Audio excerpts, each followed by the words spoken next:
İmam Tabari Kur'an tafsirlerinin birinde aytат, jahiliyat кезинде сөзсүз bir adamdan ekинчи bir adam карызга акча алып, чоң суммада карыз болуп жүрөт эле. Анан алар бири-бирине айтат эле, мен сенден балан суммадагы акча карызга алганмын.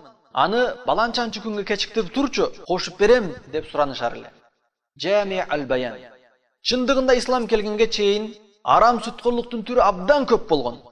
Алардан bir көрүнүш, эгерде адам алган акчасын убагында төлөй албай калса, анда ал акчаны төлөөнү кечиктирип тургандыгы үчүн кошуп берет эле. Мына ушундай сүткөрлүктүн түрүн аткарчу. Ошол динсиз караңгылык доордо болгон элди жакырчылыкка жана уруш талашка сүйрөгөн сүткөрлүк азыр деле бар.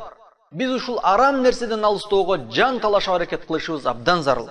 Сүткөрлүк менен акча тапкандар эч качан өнүкпөйт. Аллах Таала ыйык Куранда айткан: "Ва ма атайтум мир риба лиярбуа фи амвалин наси фала ярбу индаллах." Силерден адамдардын мал мүлкүнөн алып, көбөйтүү үчүн сүткөрлүк кылып карызга акча бергендердин акчасы көбөйбөйт. Аларга Аллахтын алдында эч бир сооп берилбейт.